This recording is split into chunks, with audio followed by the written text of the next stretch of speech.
going on, everybody? Welcome in to the North End Podcast, episode 232. My name is Zach Graham, your host here in the North End, joined, as always, by my good buddy. He's on record as my best friend. His name is Ian Michaud, and we call him E,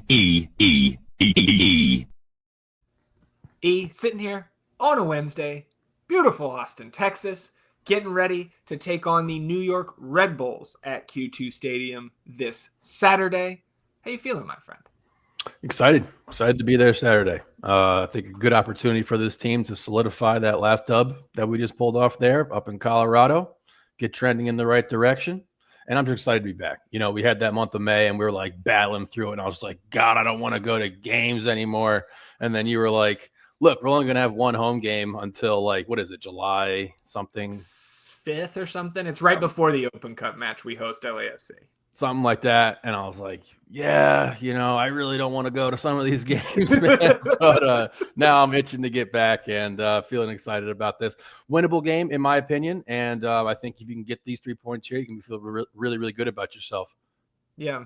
When, we usually sit before we hit record here, we'll sit, shoot the shit, talk about what we got in the upcoming episode. But we did not discuss that point. And I was about to bring it up too, man. Like, I was starting to get hints of man, I want to be at the Q, leading up to the Colorado match. Nothing makes you want to come back to soccer church more than a win on a Saturday night. So I'm right there with you, man. I'm excited to be back at the Q on Saturday. We'll preview that Red Bulls match. As I said, we've got a double last business day here after FCito was in action on Sunday night. We've also got a new player rumor that we will cover, and of course, a little bit of nonsense at the end. So before we jump into the rest of episode 232 of the North End Podcast, just want to remind you all listening or watching on the YouTube channel that you can support the show financially by downloading the audio version of our episodes wherever you get your podcasts. And you can toggle on auto downloads wherever you get your podcasts, Apple, Spotify, what have you. That'll support the show going forward, and you won't have to think about it again. You go the extra mile, rate and review the show wherever you get your podcasts. And if you are watching on the YouTube channel, subscribing to the channel really helps us grow the show. And you can hit the notification bell to know when a live stream pops up, a new episode goes live, or one of our YouTube shorts goes live, as another one did, talking about the rumor that we'll break down in more detail here in a moment. So as always, hit the like button, hit the thumbs up, help us battle the YouTube algorithm overlords, atone for your sins, wash yourselves clean in the waters of the North End. And before we get into the Mikael Nade rumor mill, I want to drop this note for the North End faithful. First time that we've done this in over 2 years. We are putting out the call for listener questions. The last time we did this was episode 40 something. And that was one of the 2 episodes in North End history that we actually did in person. So I know that was a blast then. So on an upcoming episode, we're going to have a pretty lengthy listener questions segment, I think, depending on how many questions you guys send in. So go ahead and do that. You can leave them in the comments if you're watching on YouTube. You can email them to thenorthendpod@gmail.com or on any of our other social media platforms, Blue Sky, Instagram, what have you. We'll have a post up on Thursday that you can respond to there. And, it can be Austin FC centric, FCito, roster building, for the sickos, whatever, or miscellaneous questions. I sent you a joke question last night, just in the wee hours there. So if you want to, participate in that, we'll have that coming up some point in the next couple weeks. So let's get into this rumor, which surfaced, I believe, Monday afternoon, and it was our buddies over there at We Are Austin TV. I actually think it was Verde Nation who posted about this first. We know Logan there at Verde Nation working in tandem with We Are Austin TV, finding this rumor from, I believe it was Mohammed Tabush Ter. I'm probably butchering that name, even though I was saying it on camera about 24 hours ago. The source seems to be I stopped short of saying beat writer because the guy does not really put out his credentials. I couldn't find him as a writer for any publication over there, but I did find other sources saying that the guy is plugged in, quote unquote, with Saint Etienne. So Tabush Ter is saying that Austin is interested in 26-year-old center back Mikael Nade. Nade has spent the entirety of his professional career with Saint Etienne in France, and that means that this is a guy who has played a ton of minutes in the French first and second divisions, almost 5,000 minutes in Ligue 1, and then almost another 3,000 in the second division there. And this is a team in Saint Etienne that has been relegated. So they are going down this summer. And that has been a time in the past that Austin FC has pounced on players like this because, your budget can shrink a little bit when you go down in the leagues over there. And so we also have a track record of success in plucking players like that from teams that are in that situation. Ruben Gabrielson and Mikel Dessler both came to us from Toulouse, and I don't actually remember off the top of my head if those teams were being relegated at the time. I think they were when Ruben came over, or they might have been going up. Either way, we've had some good success plucking defenders from these teams in the French leagues that are borderline relegated or promoted between the first and second division. And just like those names alone in Austin's short history are probably the two best defenders we've ever had on the team. So like just on paper, thinking about that and then looking at this player, his profile, you don't have a ton of highlights for a center back like this, but it starts to get you excited, especially because it fits the profile of one of the positional needs we still have. Yeah, and the positional need going forward for sure. I know we're going to get into some contracts and salary stuff with some of these guys here. And like when you first made me privy to this, and we're taking a look at Mikael here. Obviously, you see center back and it doesn't pop off the page for you initially. And looking at our back line now and Julio's uncertainty with his hamstring, also the uncertainty of the quality of his play, the consistency that we're going to be looking for from him. It seems to make sense to me that would be in the market for a center back. And as you mentioned, it's clear that we're identifying opportunities with these French league defenders, whether they're being relegated or moved or promoted, to go ahead and try to find some talent here. So again, it's not something that I've seen too much of him. I don't know how many highlights you can grab for someone playing center back usually, but again, I trust in this process. I trust in what Roto and the scouts have been seeing from these guys.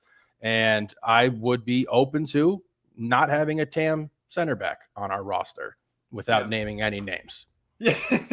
Well, and I think that is probably my biggest issue right now is that Cascante's contract is, from what we know, kind of the albatross on the cap sheet at this point. That's another thing.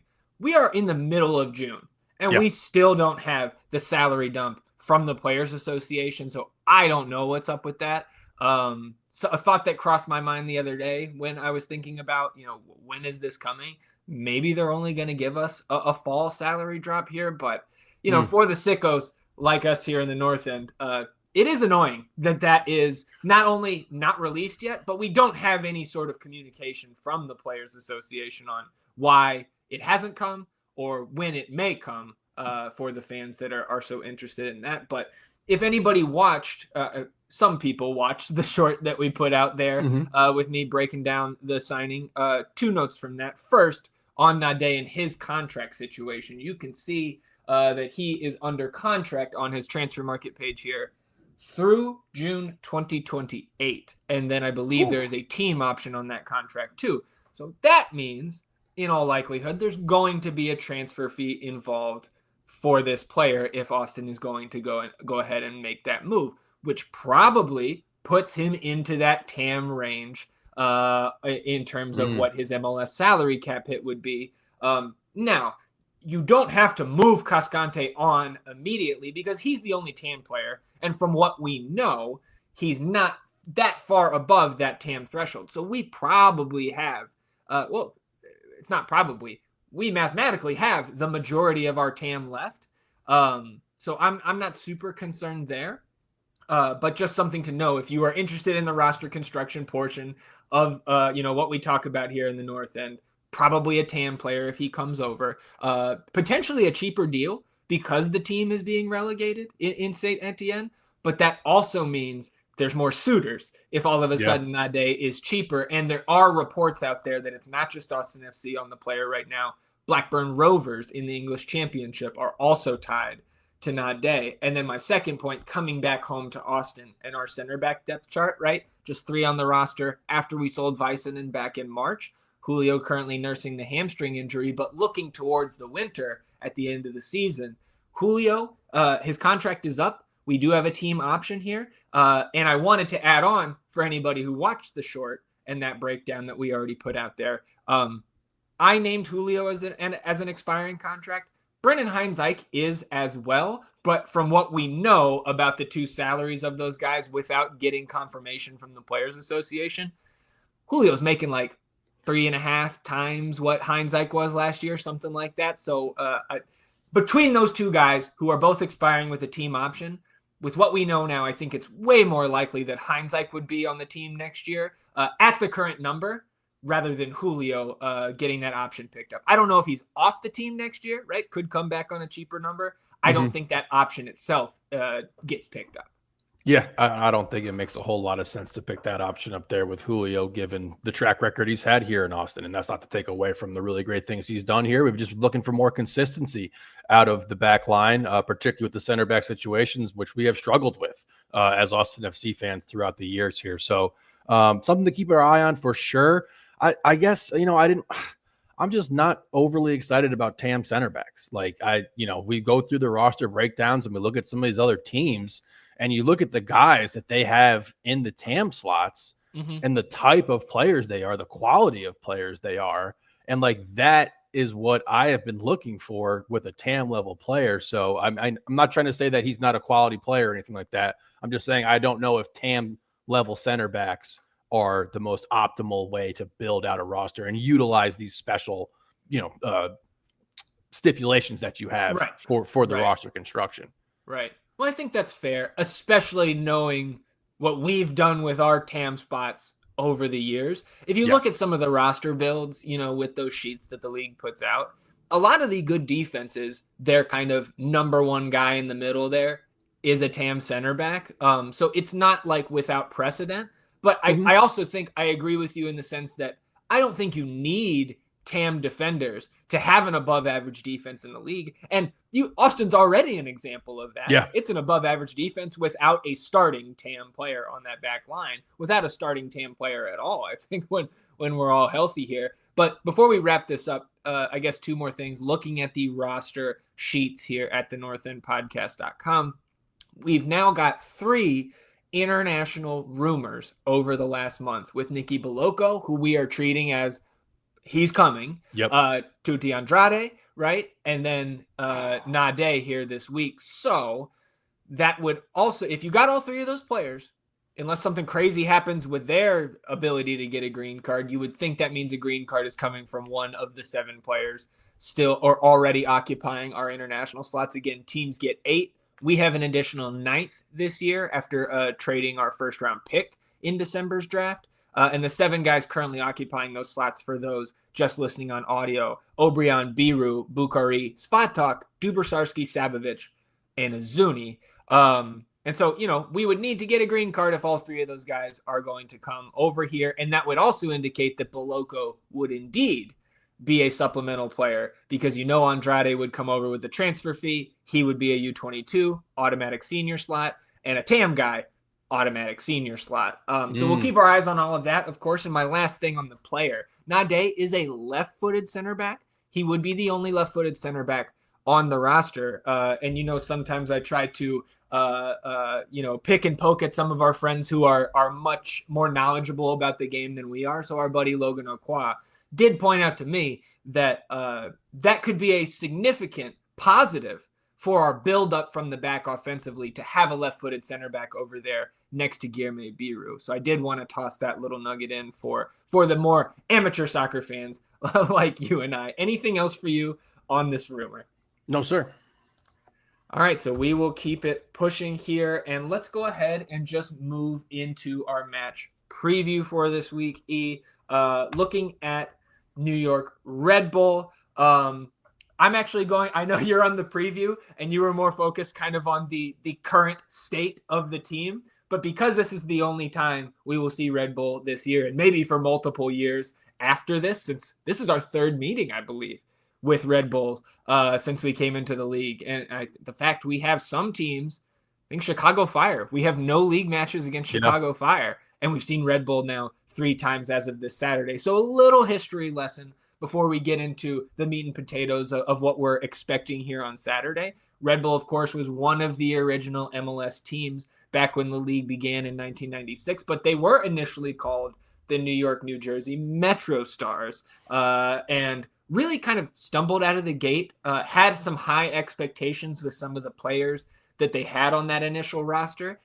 So skipping ahead kind of through their first decade, they were bought by Red Bull in 2006. So that's when the Red Bull New York rebrand came into play. And of course, now they're referred to commonly as New York Red Bulls. But in that era, man, mid 2000s into the 2010s, that's when the names really started to flow. At least I think guys that you and I, as the more casual fans, certainly in that era, would start to recognize. Bruce Arena, I believe, was coming off his tenure as the United States head coach. Obviously, we'll see him less than a month out there in San Jose, but he was brought in as the head coach in 06.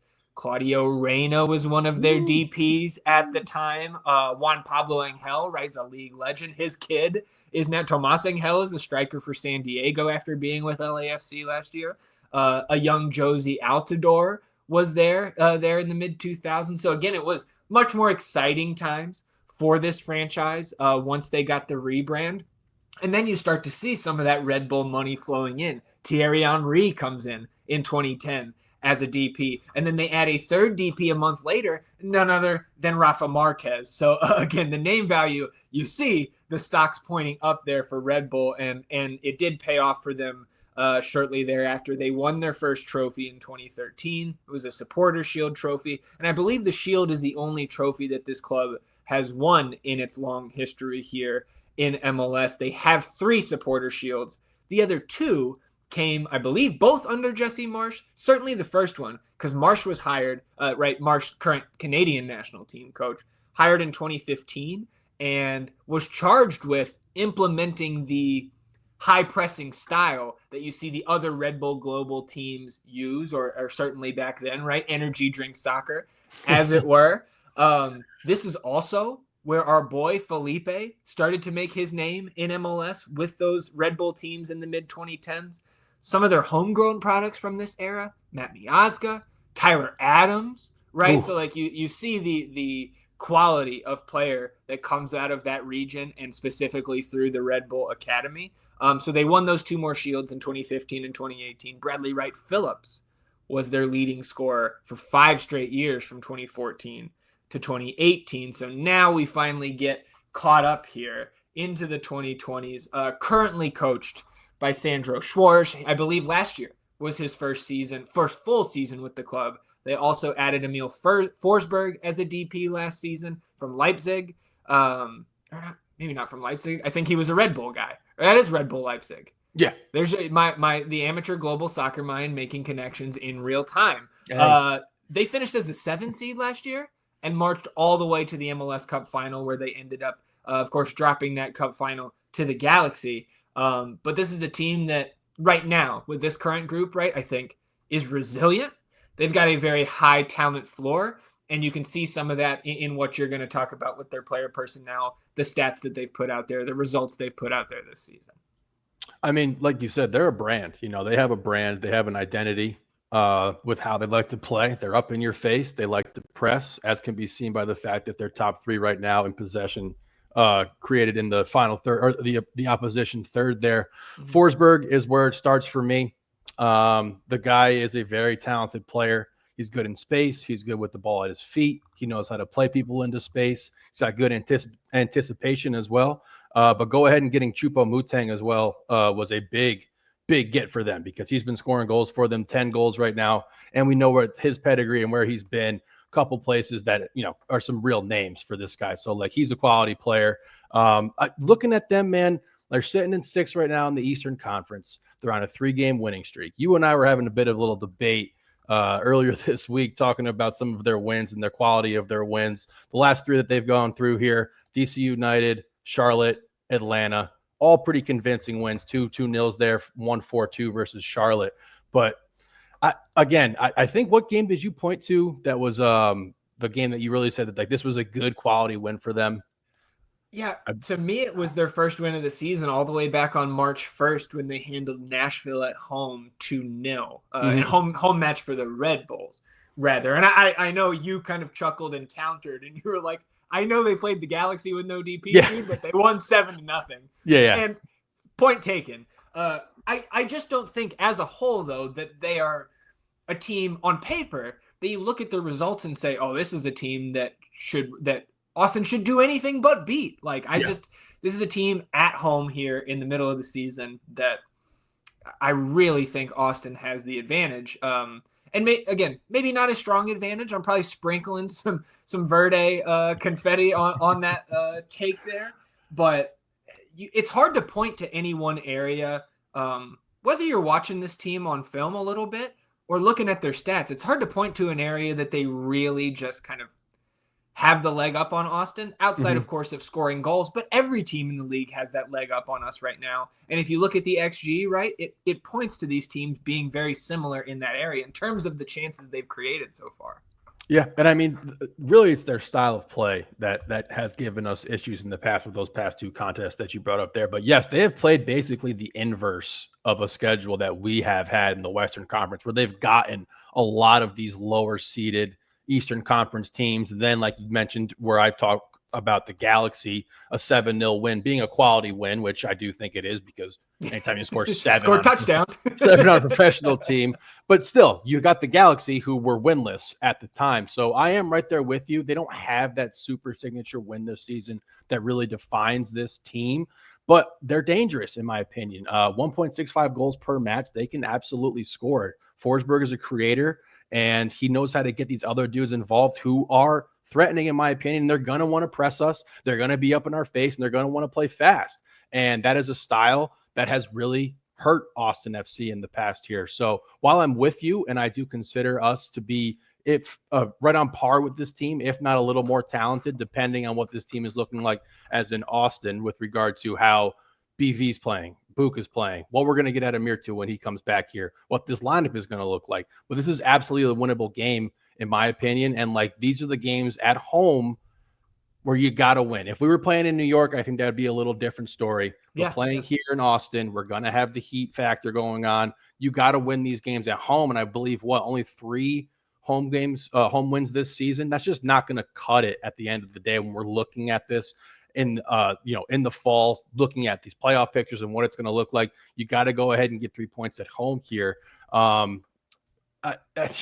just don't know, outside of their press, and as you mentioned, outside of their press, what they're going to do that's going to give us some fits. The Choupo-Moting is good in one-on-one situations, and he's a nice finisher, but getting him the ball up front, it's not something that we're not going to be able to handle with our 2 center backs, in my opinion. Like, they like to spread out. They play that one striker formation. So like, it's just not something that we're going to have too much difficulty with if we can control the ball. No sloppy turnovers. Like, you had that BHI turnover last week. You have one of that versus this team, you're probably fetching the ball out of the back of the net. So that's where my main concern is right now. But I don't know what else you have on this Red Bull team that you want to talk about. I think that's a good point. Again, I go back to, thank Christ we have fucking Dessler back right now. Because again, it's no shot to Johnny, but I just feel better with Dessler back there, because some of these speedy wingers, right, that they can run out there, we've seen us have trouble in the past, not just this season, but going back in past seasons, right, not really being able to deal with the counterattacks too much. But if we're able to draw them out and take advantage of their aggression and hit them on the count, like we've seen Austin, again, the success has come and gone, and mostly gone throughout the 2025 season here, but like, we seem to generate the most chances when we are able to get out on the counter and get some space for a guy like Buka, right? Or going up the gut with passes from Danny and passes from Owen to slip BV or slip Mirtu in behind. Again, we still need much more out of those guys up front in terms of finishing those chances, but I do think we'll be able to generate enough to go out here and take a lead and then hopefully bring it home. But one other thing I wanted to mention on Choupo-Moting, right? Like, there were a lot of doubters, I think, when he got signed, for him coming over here as a DP for this team, coming off an Eastern Conference championship, right? An MLS Cup appearance there. He's already played more than 1,400 minutes, which is already the most minutes he's played in a season since 2017-2018 with Stoke City, right? Since then, he spent 2 years with PSG, 4 years with Bayern, right? It has been a long time since this guy, who's 35-year-old strikers, right? He's already played more minutes this year than he has in the last 7.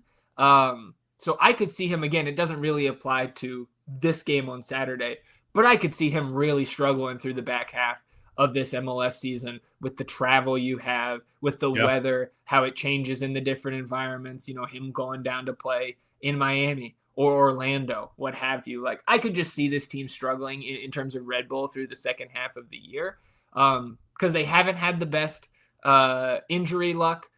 Still struggling with that, right? Lewis Morgan has been out again, dealing with that knee issue. This is, as you see on the screen, if you're watching on YouTube, a 3-3 build. And Choupo-Moting and Forsberg are their only 2 DPs. So trying to go through this MLS gauntlet again with just 2 DPs, leaving that third spot open. Maybe they add somebody this summer, but the 2 DPs they have now are both on the backside of their careers. Yeah. And I don't think it really sets this team up for kind of another miracle run like we saw last winter. Okay, that makes sense. And I liked your point about the how Austin has looked at times on the counter. If you go back to these last 4 matchups, right, you look at the Minnesota game, we have arguably the most clinical counter we've seen in Austin FC history, getting that ball up the right side of the field and then getting it over to Komanich to finish off that shot.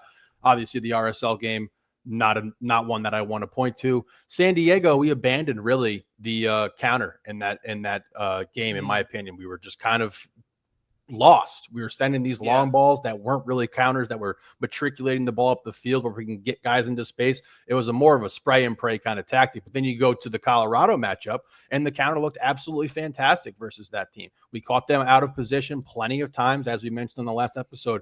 Could have scored 3 or 4 goals in that game and felt like it was deserved. So it depends on what style we're going to see out of Nico. We've seen Nico make all kinds of tweaks and changes to this team, however small or however large they might be. But I think making sure that this team is able to counter out of the blocks, that we're going to be playing lower blocks. That's how we kind of like to do it. We're in those mid blocks as well, but being able to get out of those on the counter versus this team could absolutely pay dividends in another situation where, not to point out the obvious, but going ahead and getting the first goal as early as possible makes them have to move out of their formation that they want to be in throughout the rest of this game and come play with us a little bit more, and will expose them on the back line, which is not a very great back line to begin with over there in New York.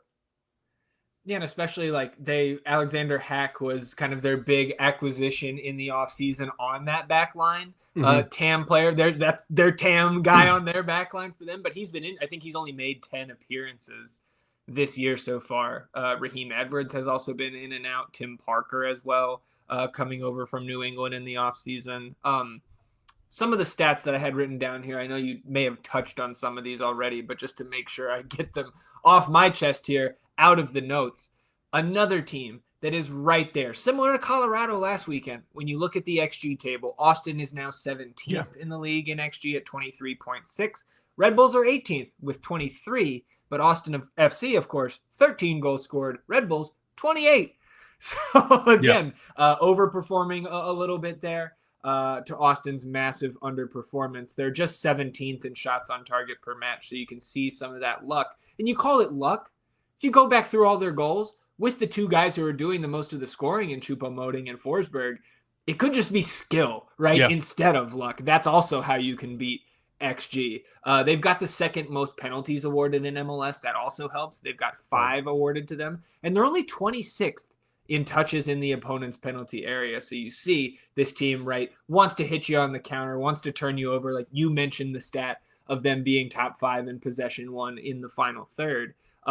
Defensively, 6th best in goals conceded, but overperforming that, just 16th in XG conceded. They're tied with us, 4th best in the league with 7 clean sheets, just like us. Only 1 penalty conceded so far in this MLS season. 2nd in saves per match, Carlos Coronel, I believe, is leading the league right now in post shot XG.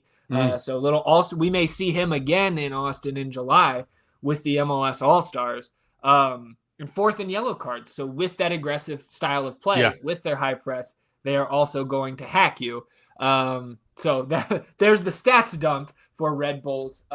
You got anything else you want to add on this team? As I'll pull up, this is how they ran out. Little Christmas tree there against Atlanta last weekend was a 2-0 win at home over the Five Stripes. I was going to say that's a good point about the yellow cards. Excuse me. This team fouls. You're going to be able to get some set pieces, and I hope that we're going to be able to do some stuff with those set pieces. You look at their goal differential right now; they're sitting +9, but you have to take into account they had that outlier of a 7-0 game versus the Galaxy. So, like, if that is a much more reasonable score, they're looking at a potential +3, +4, +2 along those lines. Obviously, that's just hearsay, but this is a game that we can win, man. So I'm excited to talk about us. Yeah, well, let's talk about us here. I don't think I have many questions here, but the one burning question is, do you want to change the lineup from last game? Where do you stand on this? I don't. I think that I made my position pretty clear on that last episode that I thought that this right now, I think this is the best lineup for us. And I also conceded that the highest ceiling lineup for us obviously includes Amirtu Azuni, who's playing to the level that he's capable of playing. And like we're going to talk, I believe we're going to talk about his stint with the international duty a little bit later on. But here's hoping that went really well and he was able to try to just get a weight off of his shoulders, see his family and everything like that. But in regard to this lineup, I'm right there. I think this is the one that we should be going with. I think Johnny just continuously proves himself no matter where you line him up, and having him at that left wing position, as we saw when we looked at the heat maps after the game, we were breaking it down. You saw for one of the first times this season, the left side of that field really being utilized, and that stretches a defense. You know what I mean? And that in turn creates opportunities on the right side of the field, which we know is going to be very active with Dessler and Buka on that side. But yes, having Dessler back, huge boost for this team, particularly in this game. You're going to have to be sure-footed with the balls and the passes. And I thought, and we didn't bring this up on the last episode, but we were watching there, and Svatak, man, has really improved the way he looks when he's on the ball. His confidence seems a lot better. His passes seem more his past passes were not as crisp as his present passes. There we go. Some alliteration for the people. But he looks, in all seriousness, he looks really a lot more confident on the ball, and it has shown out throughout this entire season. Because I don't think he had one back pass earlier this season. That was a disastrous one. But outside of that, he has been really good on the ball. So I'm feeling confident about that right side, how they pair up and everything like that, or depending on where BHI lines up. But with Dessler, with Buka on that right side, you're going to be able to hit this team on the counter. Forsberg is not a guy who really likes to play a lot of defense. He is definitely an offensive player. He definitely wants the ball at his feet. He definitely wants to get going. So you're going to be able to have some opportunities where there's going to be some spaces in that midfield because he's going to be stretched and pushed up. And when you talk about how they're going to play with that press up in your face, there are going to be patches in this pitch where you're going to be able to go ahead and find some space. So with that, I thought with the Owen and BV up top, allowing Owen to shift backwards, that gave us a more available player in the middle of the field to matriculate the ball upfield, and somebody who is actually much more comfortable tracking back to the ball and then holding it and distributing more so than we've seen out of Mirtu and BV for that matter. Yeah, and like you saying Mirtu again, we just go ahead and get this out of the way because there's not much to talk about. Like Latvia and Albania draw 1-1 on Tuesday afternoon. Mirtu came off the bench once again. You can see if you're watching on the YouTube the momentum chart there, which is all Albania. But you can also see the XG totals. It doesn't seem like the chances they had were very high quality. Their one goal was an own goal from, I believe, the center back there from Latvia. Mirtu comes in, plays 8 minutes. Again, there's only so much you can do in 8 minutes. 4 touches, 1 in the opposition box, another inaccurate cross, 1 defensive action, and 1 dual loss. So Mirtu goes over there, plays 15 total minutes. I think that is a plus for us because absent him going there and ripping the nets off of the frame with multiple goals, right? And that's still not automatic guarantee that he comes back here and continues that. I think not putting a ton of wear and tear in him was good for us, and hopefully able to spend a ton of his time with his newborn baby, with his wife, his family members over there, and coming back a little bit more refreshed with not too much more tread put on those tires. So then carrying that back into our conversation about Austin and thinking about that left side, I'm not upset if he gets right back into the lineup here. Nope. But I don't think he will. So I'm with you on that. And I think because of how good it looked last weekend and how we know Johnny's going to go out there and do his damn job, and you bringing up how visible on the passing map, right? You saw it in real time, but then you look at the stats after. The connectivity on that left side doesn't just open up opportunities vertically on that left side, on the right with some of those changing balls over to Book's area, but I think also like laterally it shifts the defense, and that can be just as important in working that ball into our midfield. And another thing too, I think we said it on Sunday, but having Danny back in there, dude, is fucking, I mean, he's so important. And I'm so glad that I'll knock on wood here, but I'm so glad he seems to have put kind of the early season yips that we saw behind him. Because we need Danny because we're trying to have a party. Absolutely. And that's been kind of gone by the wayside with the ups and downs of this teams and the lows and everything that's happened this year, is that Danny was on a super hot streak before he got injured and was playing some really high quality football after we knew the shaky start that he had to this season. So I'm totally right there with you. It also makes us much more athletic. It makes us much more fast. And because, you know, with all due respect to Ilya and Bassard, they're just not the level of athlete that Danny is. So like, that is a great point. I'm super happy that Danny's firing on all cylinders. And I think you have kind of a built-in, I don't want to say excuse, but like, we know Mirtu's been struggling. I think even just from the production standpoint, he probably needs to see the bench. But now you have this excuse where it's like, okay, well, you've been traveling, you've been with your family, you've been across, you know, over in Europe.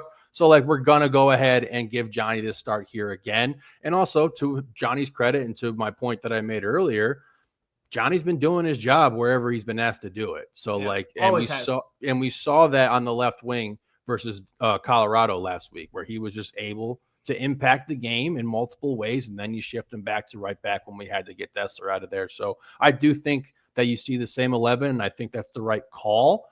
I just know that we change identities pretty often depending on whether we're playing on the road or at home. And I believe that Denver matchup, the Colorado matchup, was initially meant to be a bit more conservative. I think that was the case starting that game. And then you go ahead and get that early goal, and goals change games. So like, I'm interested to see what Nico is going to look for from a tactic standpoint, if we're going to be sitting back and then hitting them on the counter. And to the point that I made earlier about when we've looked really good on the counter, you can go all the way back to the first game where we scored multiple goals versus San Diego, where we were able to do that, absorb their pressure, and then go ahead and release and get out into space versus them. They were depleted in that matchup, but that depleted San Diego team is much more on par with this Red Bulls team than when San Diego's at full go. So the counter, keeping care of the ball, and just being able to matriculate up that left side of the field are going to be keys for me for this matchup. And I think we're going to be able to do them with that lineup. Yeah, and like, I'm glad you brought that up, because that's one thing I was also thinking about before we hit record was like, it makes a lot of sense in my head to run out the same 11.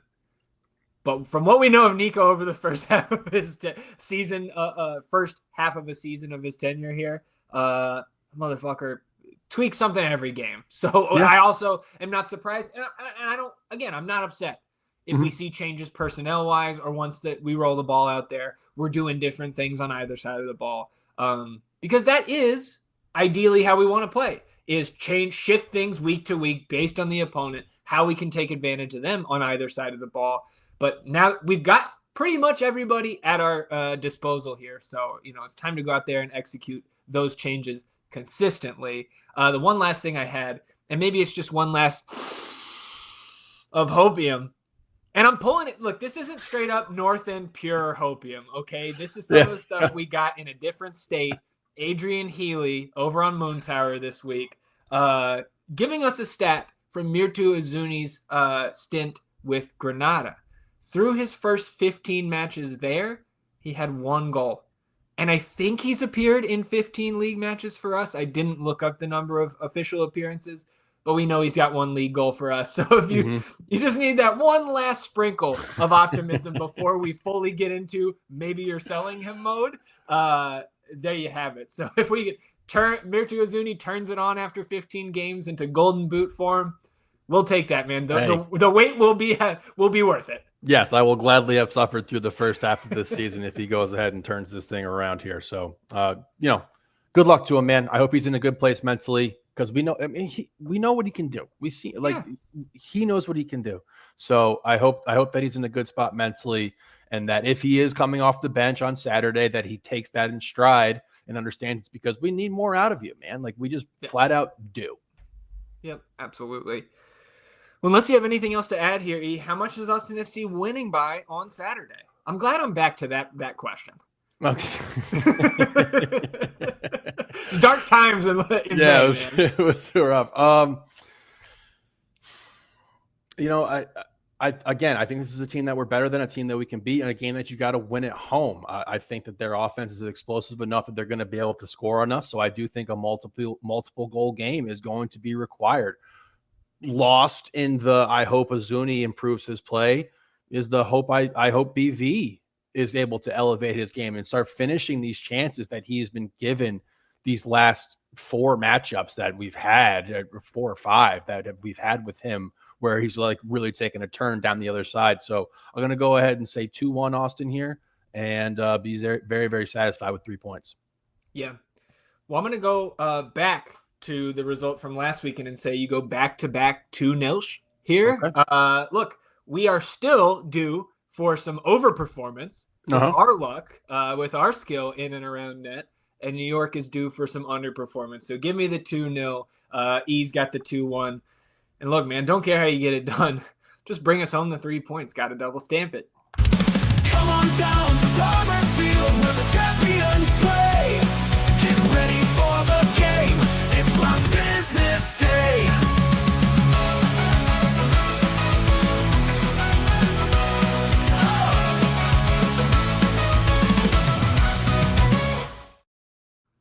Last business day here on episode 232 of the North End podcast, recapping Sunday night's match out there at the University of Denver, taking on Rapids 2.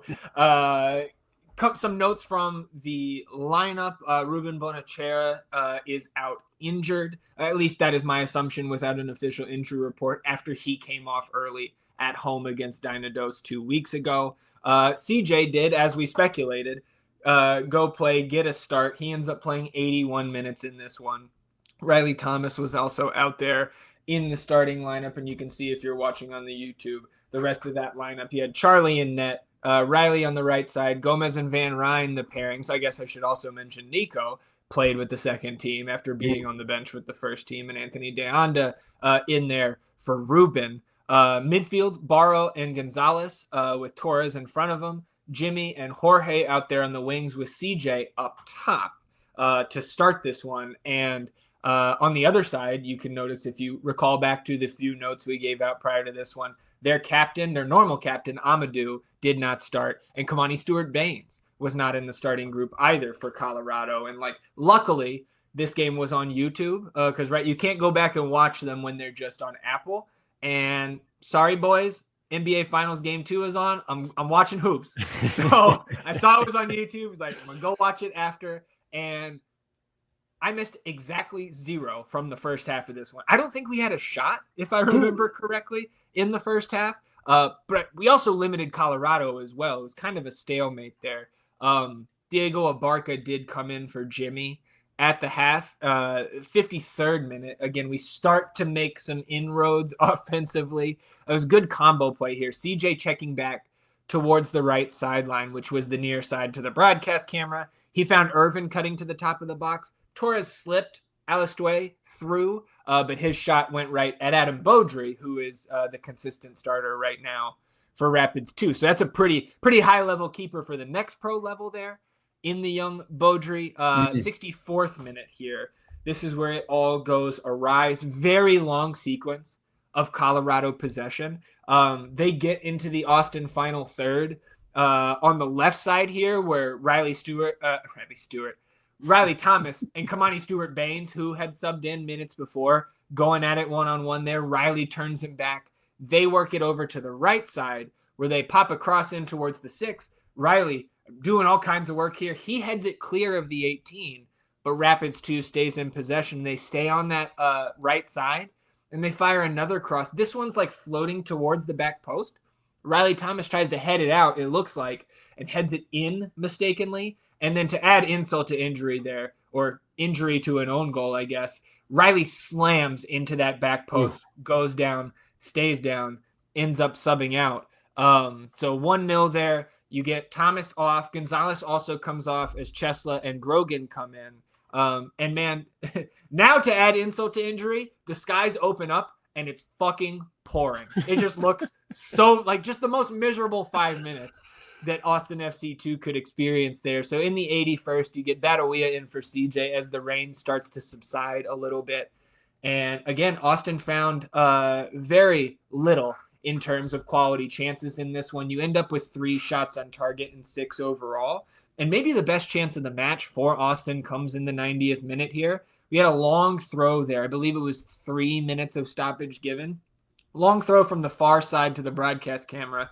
That ball deflects twice, ends up at the feet of Peter Grogan, who takes a crack. He's trying to sneak it inside that near post, but Beaudry denies him. Is a good save there by the Rapids keeper. And that was just about all she wrote. I always get upset if a final whistle blows when a corner has just been given, but we were 90 seconds already over the stoppage that was given. So I guess I understand it, but definitely frustrated. Even watching it back as I know the result, just like, come on, ref, give us the one more chance. Man, that's a disappointing result right there. You know, you got CJ in there, you got Jimmy, you got Irvin, and that's a disappointing result. And like some of that momentum that this team has been building up a little bit here is falling on the wayside for sure. You see this interesting little notes on the table for Next Pro here? Teams getting deducted points. Oh, I didn't. I do now that you brought it up. I was looking at that. Oh, Houston -3 for sucking. I was going to say, I get that one. Like that one should just be, you do that every season, deduct Houston 3 points. You guys fucking stink. We'll look into that. We'll talk about that on Sunday. We'll figure out what went on there. Yeah, but that's wild. 5 teams have been deducted between 1 and 3 points, at least according to the FOTMob table here. And you see Austin FC2 still in 13th place out of 14 teams here in the West. And now you're not getting those. The games in hands are very much dwindling. Yeah, yes. This is really getting tight here. Sorry, the turnaround coming forward. North Texas. Yeah. Well, and at least we are still just 2 points back of that final playoff spot. So nothing is over here. Everything's still to play for. But again, you got to start getting some results. You got to sneak some results on the road. Maybe you can do so against one of our rivals here this weekend, And this is one that we are going to have to rely, I think, fully on the highlights for on Sunday's episode, because this is 7:45 p.m. kickoff on Saturday. So we're playing at the same time as the first team. Again, apologies, boys. Here we go. Austin FC, NBA Finals, Austin FC 2. I think that's fair. That's fair. That's fine. All-time head-to-head between these two Texas rivals. Austin 1 win, 3 draws, and 2 losses. We had talked earlier in the season, about the slow start for North Texas on their title defense here in 2025. They have recovered nicely. Now 21 points from their 12 games. As you can see, we pull the table back up here. They're in 4th on 12 games played. A -3 goal differential but they've won 4 of their last 5, and they've had some impressive wins, even away from home there. A lot of turnover on this roster, as you would maybe expect. You think back to our 2023 championship season, how many of those guys stayed? Not a ton. They are currently led in goals by number 11, Sam Sarver. He's got 7 goals and 1 assist in his 12 appearances. Sarver was the 44th overall pick, so second rounder in December's draft. They have a first team supplemental homegrown we've talked about before, Tarek Scott, number 41 for them. He's a left winger, has got 3 goals and an assist in his 9 Next Pro appearances this season. Number 35, Malachi Molina, 18-year-old right back, notable 3-goal contributions in his 8 appearances. He's missed, I believe, each of the last 3 games for this team, so Molina may be injured. But again, he's got the counting stats here, only playing 8 of the 12 games. Then 51, Anthony Ramirez has 1 goal, 3 assists. Ramirez, a midfielder there, wearing number 51, 4 contributions in his 12 appearances. So again, this team in North Texas has righted the ship, so to speak. They've got 11 more goals than Austin FC2 does, but they've also given up 10 more than Austin FC. So I think that these two teams are probably closer than it appears just looking at the table. Yep, and they got that 5-1 loss on their books there versus Houston as well. Yeah. So, but this is a team that you can score on. Unfortunately, we really struggle to score. So that might not be the right correlation we need, but it's going to be interesting with this lineup, right? If we're playing at the same time with who's going to be available, who's going to be playing for these guys. Yeah, and who was out for the first team last week? Mirtu and Julio. So Mirtu's coming back in. You're probably getting another call up. Yeah. Who knows if it's Van Ryn or Gomez? I would lean Van Ryn because Gomez has had 3 already, Van Ryn 2, and Van Ryn was the most recent.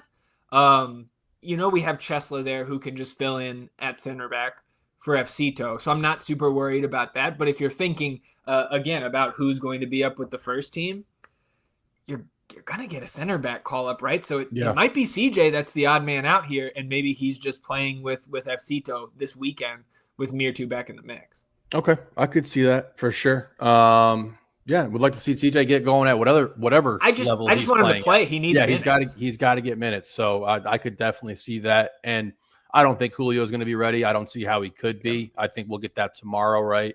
And then probably media availability Thursday. I mean, just given his track record with his hamstrings, I don't see how he's going to be ready to go for this matchup here on Saturday. Yeah.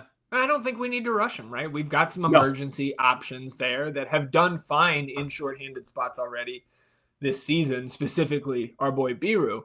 Go ahead. You've also seen Svatak accumulate or assimilate into the weather that was really a real struggle for him early on when he first got here. So I'm satisfied with those 2 starting center backs and going with an emergency option, whatever we need. Yeah. And so, I want CJ minutes here if he's going to be down there. Of course, if he's down with the second team, he will start. Maybe want to see more out of Jimmy. Came out at the half. Yeah. Hopefully there's no, concerns there. Want to see Irvin back out there getting minutes. I don't know if Micah is back yet from the U19 games. But if he's, ready to go, I want to see those first team assets out there on the field for the second team. So unless you have anything else to add here, how much is FCito winning by on Saturday night? I'll go 2-2 draw, win in the PK shootout. Okay, nice. We would take 2 points on the road. Give me a 1-0.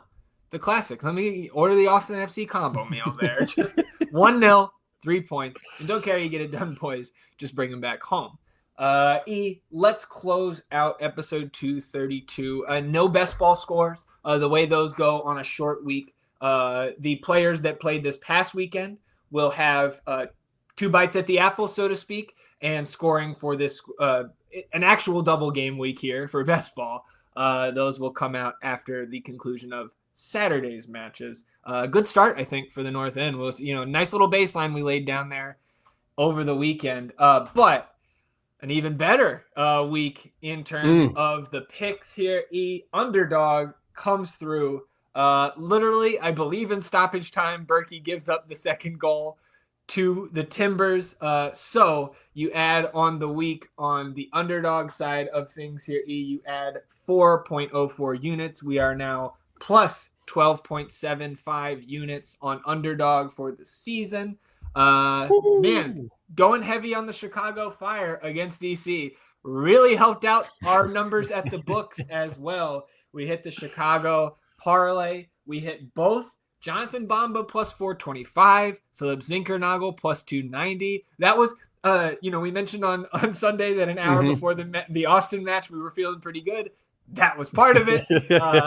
Portland gets the win. Seattle somehow double red, lose to Vancouver there, 3-0.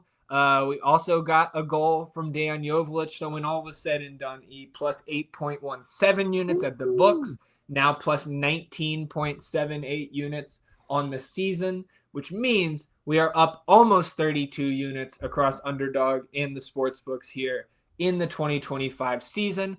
So if you want to jump in to the Underdog action, you can sign up using our promo code. The MLS season is here. If you want to make some picks on your favorite players in sports, check out Underdog Fantasy's Pick'em game. You choose higher or lower on between 2 to 8 players, and you can win up to 1,000 times your entry. Underdog is available in 33 states, including right here in Texas. To sign up, click the link in the description of this video and use promo code NORTHEND at sign up, and you'll get up to $1,000 in bonus cash and a free pick to get you started. So join the millions of fans who have won billions on Underdog.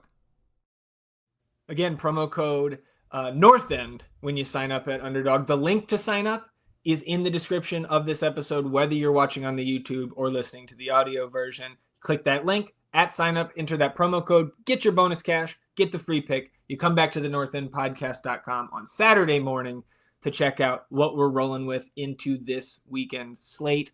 I have one more thing, just another reminder. If you want to get in on the listener questions extravaganza that's coming up in the next few weeks, go ahead and drop those into the comments of this episode. You can email us your questions at thenorthendpod@gmail.com. And of course, we will put out a graphic calling for those questions on our other social platforms so you can respond in the comments there as well. Definitely looking forward to that. Anything else for you, E, before we shut it down? No, sir. Can't wait to be there Saturday. Yeah, same with me, my friend. So that'll do it for episode 232 of the North End Podcast. We will be back on Sunday, recapping the first team's matchup against New York Red Bulls, recapping the second team's matchup against North Texas SC, and of course, talking about everything else that happens in the Austin FC universe between now and then. Enjoy the rest of your week, everybody. We'll do the same. We'll see you at the Q on Saturday and back here on Sunday for another episode. Until then, easy. And I'm Zach. Vamos Austin FC, everybody. Goodbye.